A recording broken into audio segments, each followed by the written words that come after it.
Hello everyone, welcome to Crystal IQ Knowledge. इस video में हम पढ़ेंगे क्लास 6 का सोशल स्टडीज का चैप्टर 12 ग्रास रूट्स डेमोक्रेसी का जो है लोकल गवर्नमेंट देखेंगे हम रूरल एरियाज का। सॉरी, रूरल एरियाज का तो हमने लास्ट चैप्टर में देखा था। इस चैप्टर में जो है हम अर्बन एरियाज का देखेंगे। ओके, जो हमने देखा था रूरल एरियाज में पंचायत गवर्न करती है। यहाँ पर हम देखेंगे कि म्यूनिसिपल कॉर्पोरेशन किस तरीके से काम करती है। जो बड़ी बड़ी सिटीज होती है ना, वहाँ पर म्यूनिसिपल कॉर्पोरेशन होती है, बाकी सिटीज में म्यूनिसिपैलिटीज होती हैं, है ना। तो यहाँ पर जो है कॉन्स्टिट्यूएंट असेंबली जो है, कॉन्स्टिट्यूएंट असेंबली आपको जो उसके मेंबर थे ना, कॉन्स्टिट्यूएंट असेंबली बनाई गई थी हमारे देश में 1946 में, ताकि जो है हमारा संविधान बनाया जा सके। हमारे संविधान बनाने को 2 साल 11 महीने 18 दिन लग गए थे, है ना। तो कॉन्स्टिट्यूएंट असेंबली में बहुत सारे मेंबर्स थे, वो लोग सब बैठ करके डिबेट एंड डिस्कशन करते थे और संविधान बनाया गया। संविधान जो है उसको कॉन्स्टिट्यूशन कहते हैं इंग्लिश में।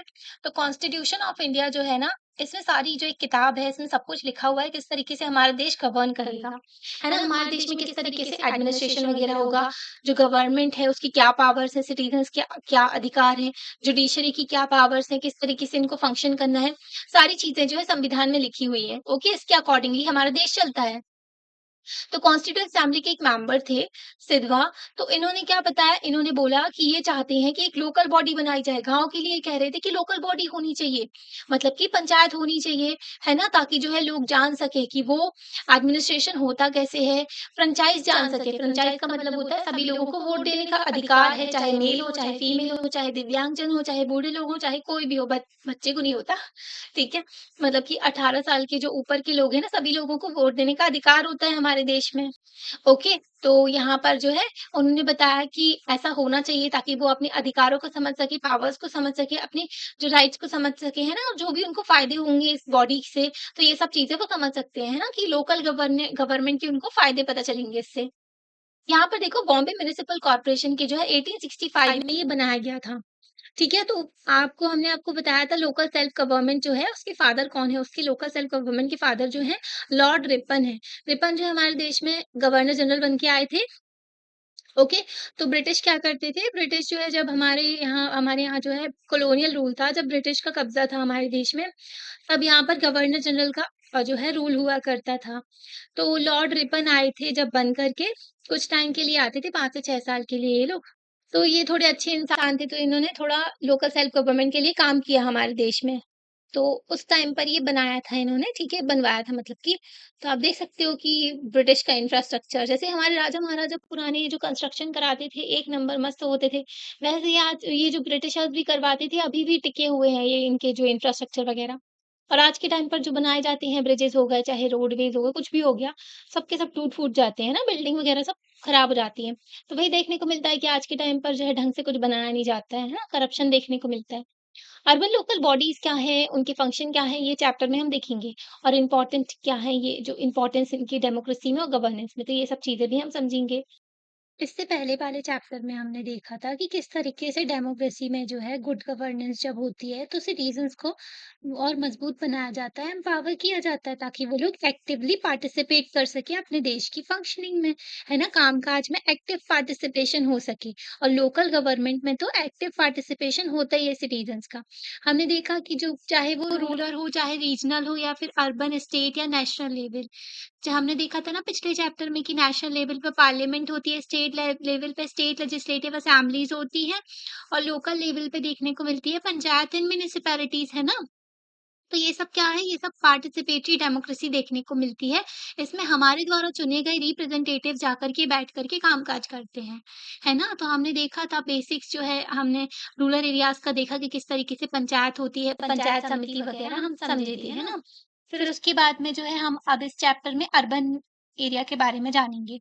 ओके, जैसे कि रूरल एरियाज का देखा था, वहां पर भी थोड़ा कॉम्प्लेक्स सिस्टम था और डाइवर्स भी था। वैसे ही अर्बन एरिया में भी हमको थोड़ी कॉम्प्लेक्स चीजें देखने को मिलेंगी, पर हमें जो है लिमिट करना है अपने आप को, जो बेसिक प्रिंसिपल्स है ना इसके, उससे, है ना। तो अभी हम देखते हैं क्या क्या चीजें हैं। तो हम जो है लोकल गवर्नेंस देखेंगे अभी, एडमिनिस्ट्रेशन अर्बन एरियाज का। उससे पहले जो है हमको एक ओवरऑल लुक लेना है इंडिया का में गवर्नेंस सिस्टम किस तरीके से होता है। ओके, रूरल से लेकर के नेशनल लेवल तक।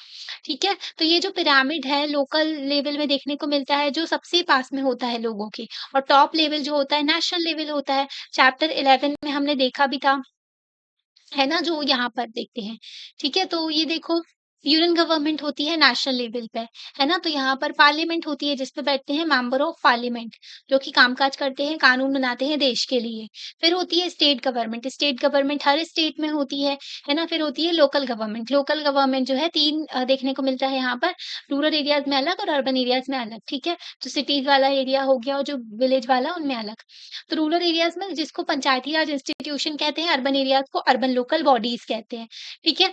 तो सबसे ऊपर आता है डिस्ट्रिक्ट पंचायत जो कि जिला पंचायत भी कहते हैं, है ना? और फिर आती है सेकंड नंबर पे पंचायत समिति, है ना? फिर थर्ड लेवल पे आता है ग्राम पंचायत, है ना? और फिर आती है ग्राम सभा। ग्राम सभा जो होती है, जितने भी लोग 18 साल से ऊपर के होते हैं, उनको वोट देने का अधिकार होता है, तो वो सब मेंबर्स होते हैं ग्राम सभा के, है ना? तो उस एरिया के, ओके। म्युनिसिपल कॉर्पोरेशन सबसे ऊपर होती है या फिर म्युनिसिपल काउंसिल भी कह सकते हैं या फिर सिटी काउंसिल भी कह सकते हैं जिसको नगर पंचायत, है ना? तो ये डिस्ट्रिक्ट लेवल पे होती है ना? डिस्ट्रिक्ट लेवल पे हो गई, जो डिस्ट्रिक्ट फिर उसके बाद में जो है सेकंड नंबर पे होती है वार्ड कमिटी, थर्ड नंबर पे होता है वार्ड, है ना? जो कि लोगों को चुनते हैं। जो आम जनता हो गई वो वार्ड में आ जाती है। तो urban local bodies, local government structure जो है अर्बन एरिया का, ठीक है? अर्बन एरिया में जो लोकल गवर्नमेंट होती है उसको हम कहते हैं अर्बन लोकल बॉडीज़। तो ये जो होता है डिसेंट्रलाइज़ सिस्टम, सेंट्रलाइज़ जो होता है ऊपर से जो ऑर्डर आ रहे हैं वो फॉलो करो, ठीक है? जो टॉप पे बैठा है वही सुप्रीम है, उसके अलावा किसी की नहीं सुनी जाती। डिसेंट्रलाइज़ सिस्टम में जो होता है नीचे से भी जो है अपने प्लान्स आप डिस्कस कर सकते हो ऊपर तक, है ना? और काम-काज जो है मिल बाँट के करते हैं। इसका मतलब होता है कि सेंट्रल अथॉरिटी तो ऑपरेट करती है, अंडर तो होते हैं उसके टॉप में, पर लोकल कम्युनिटीज़ जो होती हैं उनका भी हक होता है बोलने का, है ना? तो वो लोग भी जो अपने जो भी उनके एरिया का अफेयर्स वगैरह हैं, जो भी चीज़ें हैं वो मैनेज कर सकते हैं। तो लोकल लेवल पे भी पावर्स होती हैं तो उसको डिसेंट्रलाइज़ सिस्टम कह देते हैं। तो ये ऐसा सिस्टम है जिसमें सिटीज़न जिस एरिया में रह रहे हैं, वो लोग सब साथ में आकर के अपने लिए जो है निर्णय ले सकते हैं, जो उनके लिए सही है वो कर सकते हैं। सिटीज़ और टाउन हो गए, उनको डिवाइड किया जाता है स्मॉलर यूनिट में जिसको वार्ड कहते हैं। अब सिटी तो बहुत बड़ी होती है ना, जैसे कि बॉम्बे देख लो, मुंबई देख लो, इंदौर हो गया, तो अपने देश में बहुत सारी सिटीज़ हैं, है ना? तो वो सिटीज़ बहुत बड़ी होती हैं, तो उनको हम डिवाइड कर देते हैं टाउन्स में, है ना? जिनको हम क्या कहते हैं, वार्ड कहते हैं, है ना? सिटी हो गई सबसे बड़ी, है ना? फिर उसके अंदर आ जाते हैं वार्ड्स, कई सारे वार्ड्स होते हैं। एंड वार्ड कमिटी होती है, तो वो लोग काम करते हैं, है ना? जैसे कि हेल्थ के लिए काम कर रहे हैं, हेल्थ कैंप लगाते हैं वो, कैंपेन करते हैं कि जो सिंगल यूज़ प्लास्टिक है उसको एलिमिनेट करें। सिंगल यूज़ प्लास्टिक होता है ना, जो चम्मच हो गई, तो वो क्या होता है आप सिंगल यूज़ करके फेंक देते हो, है ना? जो पेन होते हैं उनको यूज़ करके फेंक देते हैं, तो इसमें प्लास्टिक वेस्ट बहुत बढ़ता है, तो ऐसा यूज़ नहीं करना चाहिए, सिंगल यूज़ प्लास्टिक को एलिमिनेट करना चाहिए, है ना? तो ये सब काम कौन करता है? वार्ड कमिटी में मेंबर्स होते हैं, ओके? ये लोग जो है नज़रें रखते हैं कि कुछ गलत ना हो, ओके? और जो गलत हो गया है उसको सही करो, है ना? जैसे कि वाटर लीक हो गया या फिर नालियाँ वगैरह सब जाम हो जाती है ना, तो उसकी वजह से क्या होता है फ्लड आ जाती है। जब पानी फ्लो नहीं कर पाता है और बारिश बहुत हो रही है और सारी नालियाँ वगैरह सब जाम हो गई हैं, है ना? उसमें कचरा डाल देते हैं लोग क्योंकि डैमेज हो जाना रोड को, तो इसके लिए भी ये लोग जो है काम करते हैं। ये जो है रिपोर्ट करते हैं प्रॉब्लम्स अथॉरिटीज़ को, है ना? जो ऊपर लेवल पे जो लोग बैठे हैं ना, उनको भी ये रिपोर्ट करते हैं प्रॉब्लम। तो अपन देखें प्रिसाइज़ फंक्शनिंग जो होती है वार्ड्स की, जो मतलब कि अलग-अलग फंक्शंस होते हैं वार्ड्स की, ठीक है? स्टेट टू स्टेट डिपेंड करता है, जैसे कि अलग-अलग स्टेट जैसे आप देखो ना हमारे देश में कई स्टेट बहुत डेवलप्ड हैं और उनकी जो सिटीज़ हैं, उनके वार्ड जो हैं अलग हैं, है ना? उनकी फंक्शनिंग अलग होती है, तो उनके रूल्स भी अलग होते हैं। आपको पंचायत एंड म्युनिसिपैलिटीज़ वगैरह हैं, उनके भी रूल्स वगैरह चीज़ें अलग देखने को मिलती है, स्टेट टू स्टेट वेरी करती हैं। ओके, जैसे आप केरला में देखो ना, वहाँ पे पंचायत का मॉडल बहुत अच्छा देखने को मिलता है, पर नॉर्थ में देखो तो थोड़ा ज़्यादा करप्शन पे चीज़ें लगी रहती हैं और डिस्क्रिमिनेशन भी होता है। तो स्टेट टू स्टेट वेरी करती हैं, चीज़ें डिफरेंट होती हैं, है ना? तो ये सब देखो जैसे कि ये रोड वगैरह इसमें जो है इतने सारे होल बने हुए हैं, है ना? ये देखो यहाँ पर अच्छा खासा पार्क वगैरह बना हुआ है, यहाँ पर देखो कचरे ही कचरा फैला हुआ है। ये सब चीज़ें देखने को मिलती हैं। Okay, urban local bodies responsible होती हैं बहुत सारे फंक्शंस के लिए, जैसे कि वो उनको इंफ्रास्ट्रक्चर वगैरह का ध्यान रखना होता है। आपको पता होगा प्रॉपर्टी टैक्स लेता है ना नगर निगम, तो हिंदी में नगर निगम कह देते हैं, है ना? जो बरियल ग्राउंड्स होते हैं जहाँ पर दफनाया जाता है ना, तो वो उनको भी मेंटेन करना, कचरा वगैरह कलेक्ट करना प्रॉपर। पता है आपको गार्बेज टैक्स भी लगता है ना? वेस्ट कलेक्शन का। डिस्पोज़ल करना, जो वेस्ट आया है उसको डिस्पोज़ भी करना रहता है। ओके, चेक करना कि इम्प्लीमेंट हो रही कि नहीं गवर्नमेंट की स्कीम अच्छे से। कलेक्ट करते हैं लोकल टैक्सेस एंड फाइन्स वगैरह भी लगाते हैं वो लोग, है ना? तो ये सब चीज़ें देखने को मिलती हैं। कुछ रोल भी प्ले करते हैं, प्लान करते हैं एरिया का इकोनॉमिक एंड सोशल डेवलपमेंट। तो प्लानिंग का भी काम करते हैं कि इस तरीके से हम अपने एरिया को डेवलप कर सकते हैं। तो जो जितना अच्छा काम करता है उनकी सिटी और अच्छी होती जाती है ना? जो काम नहीं करते उनकी सिटी बकवास से मतलब खराब ही होती है, फिर तो चीज़ें मेंटेन ही नहीं होती अच्छे से, है ना? तो हाउएवर ये जो बॉडीज़ होती है ना परफॉर्म करती हैं अपने फंक्शंस को, है ना? एफिशिएंटली ये लोग परफ़ॉर्म करते हैं अपने फ़ंक्शन को। लोग जो होते हैं ना उस सिटी में रह रहे, तो उनको भी परफ़ॉर्म करनी चाहिए अपनी ड्यूटीज़, है ना? जिसका मतलब है जो जनता वहाँ पर रह रही ना, उनकी भी कुछ रिस्पॉन्सिबिलिटी होती है। उनको भी केयर एंड कंसर्न दिखाना चाहिए अपने एरिया के लिए, ठीक है? लोगों को भी अपने एरिया को साफ, स्वच्छ, अच्छा रखना ज़रूरी होता है। अगर लोगों का पार्टिसिपेशन नहीं होगा, तो पार्टिसिपेटरी डेमोक्रेसी कैसे होगी? उनका एरिया तो फिर खराब ही रहेगा। अगर सभी लोग कचरा-वचरा फेंकेंगे बाहर, ढंग से काम नहीं करेंगे, है ना? मतलब कि थूक रहे हैं गुटखा वगैरह, तो कहाँ से साफ रहेंगी चीज़ें, है ना? प्लास्टिक फेंक रहे हैं इधर-उधर, तो ये गलत चीज़ें होती हैं। लोगों के अंदर सिविक सेंस होना चाहिए कि उनको अपने एरिया को साफ स्वच्छ अच्छा बनाना है, क्योंकि गंदगी होती है तो बहुत सारी बीमारियाँ भी पनपती हैं। अगर लोग जो है वेस्ट सेग्रीगेशन के अच्छे से इंस्ट्रक्शन फॉलो करें, जैसे कि गीला और सूखा वेस्ट अलग करना होता है, प्लास्टिक और इलेक्ट्रॉनिक वेस्ट अलग रखना होता है। कई लोग क्या करते हैं पन्नी में ही सारा का सारा जो है जैसे कि ना फल-फूल हो गए, उनकी जो छिलके वगैरह हो गए, जो वेजिटेबल्स हो गई, खाना-वाना सब उसी में डाल दिया और प्लास्टिक, पेन, इलेक्ट्रॉनिक वेस्ट ज़माने भर का कचरा भी उसी में डाल दिया। अब क्या होता है, जो गाय हमारे रोड में घूमती है, वो लोग ना पन्नी वगैरह खा लेती, तो उनके मुँह में जो है ये सारी चीज़ें लग जाती हैं, है ना? उनको थोड़ी पता है कि इसमें जो है प्लास्टिक है या फिर पेन डली हुई है खाने के साथ, तो ऐसे ना फिर जानवरों को भी बहुत नुकसान पहुँचता है इससे।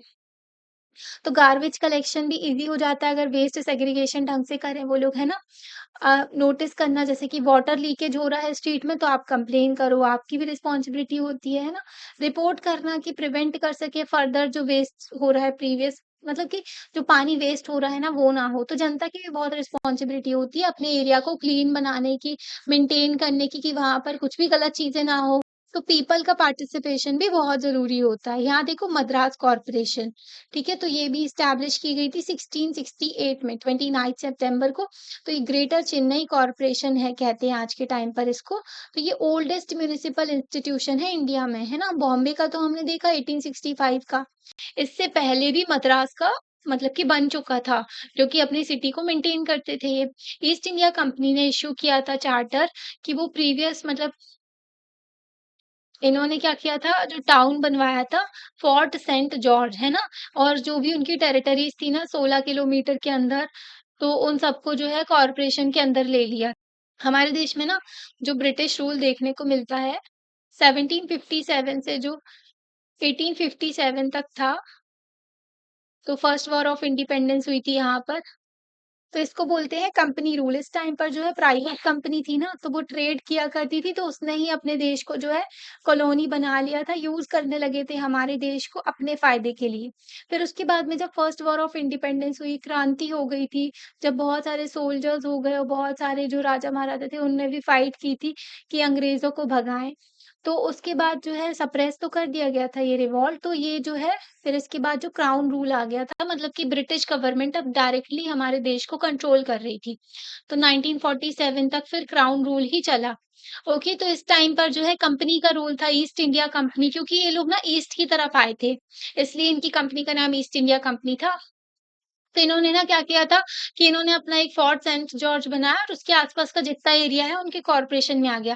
धीरे-धीरे ये लोग क्या कर रहे थे राजा-महाराजाओं को हराते जा रहे थे और राजा-महाराजा भी वीक थे, ठीक है? तो मतलब कि वो लोग क्या करते थे आपस में ही भिड़े रहते थे और ईस्ट इंडिया कंपनी की हेल्प लेना चाहते थे। ईस्ट इंडिया कंपनी तो अपने फ़ायदे के लिए आई थी, है ना? जो उनको अपना प्रॉफ़िट कमाना था। ओके, तो ऐसे सिस्टम देखने को मिला था। तो इनने पूरा यहाँ पर जो है कब्ज़ा कर लिया था। इन लोगों ने क्या किया था पार्लियामेंट्री एक्ट लेकर के आए थे 1792 में मद्रास कॉर्पोरेशन को जो है पावर दे दी थी कि वो लोग क्या करें टैक्स लगा सकें, म्युनिसिपल टैक्स लगा सकें सिटी में और पैसे ले सकें, है ना? तो म्युनिसिपल एडमिनिस्ट्रेशन ढंग से हो सके। ओके, देखो क्या स्ट्रक्चर बनाया था उन लोगों ने उस टाइम पर, है ना? तो ये देखने को मिलता है। सर्विसेज़ जो इंदौर म्युनिसिपल कॉर्पोरेशन की, ठीक है? तो इंदौर में जो है बेस्ट सिटी का उनको मॉडल भी मिल चुका है, मतलब कि स्वच्छता का बहुत ज़्यादा यहाँ पर ध्यान रखा जाता है। तो प्रॉपर्टी टैक्स लगाया जाता है, वाटर टैक्स लगाया जाता है, जो घरों में नल का कनेक्शन होता है ना, उसका भी टैक्स लगता है। Solid waste management, okay, business hoarding जो लाइसेंस दिए जाते हैं, मैरिज सर्टिफिकेट हो गया और फायर सर्विस हो गई, वेरियस जो लाइसेंस दिए जाते हैं, वाटर टैंकर वगैरह है ना, जो कचरा वगैरह कलेक्ट करना, कंप्लेंट फोरम भी है और ट्री कटिंग और ट्री ट्रांसपोर्टेशन भी होता है और लोगों की ग्रीवियंसेस जो प्रॉब्लम्स होती है ना, उसको भी सॉल्व करना। ओके, तो सिटीजन रिप्लेसमेंट मैनेजमेंट यहाँ पर दिया हुआ है ये, ठीक है? सर्विसेज़ ऑन रिक्वेस्ट, अगर आप रिक्वेस्ट करते हैं यहाँ पर तो ऐसी सर्विसेज़ मिलती हैं। जैसे कि वाटर टैंकर की, सेप्टिक टैंकर जो होता है ना, घर में जो टैंक होते हैं उसको साफ करने का जिसमें वेस्ट होता है, ऑडिटोरियम, फ्यूनरल सॉरी, जो होता है ना देहांत के बाद जब शरीर को लिया जाता है, ले जाया जाता है, तो ये वैन प्रोवाइड करते हैं, मोबाइल टॉयलेट, ओके, और एम्बुलेंस, तो ये सर्विसेज़ भी ये लोग प्रोवाइड करते हैं, है ना? तो इंदौर का बताया है एग्ज़ाम्पल कि ये लोग इतनी सारी सर्विसेज़ प्रोवाइड करते हैं। है ना? और टैक्स वगैरह भी लेते हैं। इंदौर जो है मध्य प्रदेश का, इसको अवार्ड मिला है क्लीनेस्ट सिटी का इंडिया में, मतलब कि सबसे ज़्यादा स्वच्छ सिटी है, साफ-सुथरी है क्योंकि यहाँ के लोग पार्टिसिपेट करते हैं इसमें। स्वच्छता सर्वेक्षण जो हमारे यहाँ अवार्ड भी दिया जाता है गवर्नमेंट के द्वारा, ministry of housing and urban affair देती है, ठीक है? गृह मंत्रालय नहीं जो ministry of housing and urban affair, okay? तो ये देती है। स्कीम इनकी जो है मतलब गवर्नमेंट की स्कीम है, 7 सालों से ये चल रही है। ओके, तो इंदौर के सिटीज़न्स का इसमें क्या रोल था? बहुत ही इम्पोर्टेंट रोल था क्योंकि जो है मन की बात में जो है प्राइम मिनिस्टर की उन्होंने बताया भी था कि जो लोग हैं ना इंदौर के वो लोग पार्टिसिपेट करते हैं, ठीक है? तो मतलब कि वो इंश्योर करते हैं कि आस-पास उनकी गंदगी ना हो, ठीक है? वो लोग जो है प्रॉपर कचरा वगैरह सब गाड़ियों में डालते हैं, है ना? ऐसा नहीं है कि सब फेंका जा रहा है इधर-उधर। ओके, तो चेन्नई और इंदौर जो है इनके पास भी म्युनिसिपल कॉर्पोरेशन है टॉप पे अर्बन बॉडीज़ में। ओनली सिटीज़ जिसमें पॉपुलेशन 10 लाख से कम होती है वहाँ पर जो मतलब 10 लाख से जिस सिटी में 10 लाख से ज़्यादा पॉपुलेशन है ना, वहाँ पर म्युनिसिपल कॉर्पोरेशन होगी जिसको महानगर निगम कहते हैं। ओके, जो कि सबसे हाईएस्ट बॉडी होती है। और जिनकी पॉपुलेशन 1 लाख से 10 लाख तक की होती है, उनको जो है म्युनिसिपल काउंसिल मिलती है जिसको नगर पालिका कहते हैं। ओके? तो म्युनिसिपल कॉर्पोरेशन जिनकी 10 लाख से ज़्यादा पॉपुलेशन है, म्युनिसिपल काउंसिल जिनकी जो है 1 से 10 लाख की पॉपुलेशन है। सिटीज़ एंड टाउन्स जो होते हैं जहाँ पर कम पॉपुलेशन होती है, तो उसको नगर पंचायत कहते हैं। ओके? ओके, तो इतना समझ के अब देखते हैं हम यहाँ पर ना स्टोरी के फॉर्म में आपको समझाया हुआ है। समीर जो है हेलो कह रहा है कि आप जो है मतलब जो लड़की आई हुई है उसको बोल रहा है कि आप जो है नए हो क्या विलेज में, है ना? आपको पहले कभी दिया नहीं देखा नहीं है। तो अनीता कहती है हेलो, हम जो है अपने ग्रैंड पेरेंट्स के घर में आए हैं, मतलब अपने दादा-दादी वगैरह के घर में ये लोग आई है अनीता। तो ये कह रही है यहाँ पर जो है मैं जो है सिटी से आई है अनीता, ठीक है? तो वो कह रही है कि यहाँ पर थोड़ा डिफरेंट चीज़ें देखने को मिल रही हैं। समीर कहता है ओह रियली! तो सिटी में कैसा होता है? तो अनीता बताती है कि सिटी जो है बहुत ज़्यादा क्राउडेड होती है, बहुत ज़्यादा भीड़-भाड़ देखने को मिलता है, बिज़ी होती है। वहाँ पर बड़ी-बड़ी बिल्डिंग्स होती है सिटी में। यहाँ पर बहुत सारे पीपल होते हैं जो अपने मतलब दौड़ते हुए मतलब अपनी जल्दी-जल्दी अपने काम-काज में जाते रहते हैं। बहुत नॉइसी होता है, बहुत पॉल्यूशन देखने को मिलता है ना अपने यहाँ भी बहुत ज़्यादा, जैसे सिटी में आप रह रहे होगे तो आपको पता होगा कि वहाँ पर जो है कितना ज़्यादा रश होता है ना, ट्रैफिक वगैरह देखने को मिलता है। ओके, तो हाँ, बोल रही है कि यहाँ गाँव में तो बहुत शांति देखने को मिल रही है। तो लोग जो है यहाँ सिटी में जो होते हैं बहुत इंडिपेंडेंट होते हैं, उनको पता ही नहीं होता कि उनके आस-पास पड़ोस में कौन रह रहा है। ठीक है? तो सिटीज़ में ना इंडिविजुअलिज़्म ज़्यादा होता है, वो अपने ऊपर फ़ोकस करते हैं, आस-पड़ोस में कौन रह रहा है नहीं पता चलता उतना। समीर कहता है वो बोलता है कि हमारे यहाँ तो जो उनका गाँव है ना, यहाँ पर सब लोग एक-दूसरे को जानते हैं, एक-दूसरे की बहुत मदद करते हैं, सब लोग साथ में काम करते हैं। जो फील्ड हो गई एग्रीकल्चर फील्ड होती है ना, वहाँ पर काम भी करते हैं और सेलिब्रेट करते हैं फेस्टिवल सब साथ में और डिसीजन भी लेते हैं। ऐसा कम्युनिटी के तौर पे जो है सब लोग साथ में काम करते हैं गाँव में। अनीता कहती है पर थोड़ा बहुत सेंस ऑफ कम्युनिटी जो है हमारी सिटी में भी देखने को मिलता है। तो उसने बताया कि बहुत ज़्यादा बारिश हो रही थी, तो जो है जो एक घर था वो ना टूट-फूट के मतलब कोलैप्स होके गिर गया, कमज़ोर होगा मकान। तो ना बहुत सारे लोग जो आ गए हेल्प करने के लिए, उन्होंने क्या किया जो मलबा वग़ैरह सब क्लियर करने लगे, ठीक है? और इंश्योर किया कि भई बचाया अगर कोई ट्रैप ना हो उसके अंदर मतलब कि दब ना गया हो इंसान बिल्डिंग के नीचे, तो ये सब भी वो लोग देख रहे थे। तो बोला इसमें थोड़ा बहुत शहर में भी है कम्युनिटी वाली चीज़ें, है ना? समीर ने बोला क्या लोकल गवर्नमेंट हेल्प नहीं करती है ऐसे केसेज़ में? तो अनीता कहती है हाँ, करती तो हैं, लोकल बॉडीज़ होती हैं, उनके इलेक्टेड रिप्रेजेंटेटिव होते हैं, जो कि हमें रिप्रेज़ेंट करते हैं, हमारे इंटरेस्ट, हमारे जो हैं, चीज़ों के बारे में सोचते हैं। समीर कहता है कि ऐसा ही तो हमारे विलेज पंचायत में भी होता है। समीर गाँव से है ना, तो वो बता रहा है कि विलेज पंचायत जो होती है, यहाँ पर भी देखने को मिलता है। यहाँ पर भी जो है मेंबर इलेक्टेड होते हैं, यहाँ पर भी मेंबर्स को चुना जाता है। बट ये लोग जो है एक-दूसरे को जानते हैं, ओके? और बहुत सारे लोग पार्टिसिपेट करते हैं, डिस्कस करते हैं सारे इश्यूज़ को, है ना? विलेजेस के जो भी इश्यूज़ हैं और जो भी कंसर्न्स हैं और जो लोग बच्चे होते हैं ना, वो भी सुनते हैं जब पंचायत में बैठ कर के, है ना? तो अनीता जो है बोलती, "क्या ऐसा होता है?" वो बोलती है कि, "आप कुछ ज़्यादा बढ़ा-चढ़ा कर नहीं बता रहे हो।" है ना? तो अनीता कहती है तो समीर कहता है, "नहीं भाई, ऐसा कुछ नहीं है।" कुछ दिन दूसरे ही दिन जो है ना, कुछ बच्चों ने नोटिस किया कि इलेक्ट्रिसिटी की वायर जो है लटक रही है ना? यहाँ पर देखो कुछ बच्चों ने देखा कि इलेक्ट्रिसिटी की जो तार है ना, ये लटक रही है, जो बिजली की तार। तो कोई भी अगर टच करता है तो दिक्कत हो जाती है, वो बिल्कुल बिल्डिंग के पास से ही लटक रही है। ओके, तो बच्चों ने ये रिपोर्ट भी किया, उसके साथ-साथ उन्होंने एक्सप्लेन भी किया। ओके। मतलब उनके जो ग्राम सभा के मेंबर थे, उन्होंने एक्सप्लेन किया मेंबर्स को कि इलेक्ट्रिक पोस्ट जो है उसको शिफ्ट करना है थोड़ा-सा, है ना?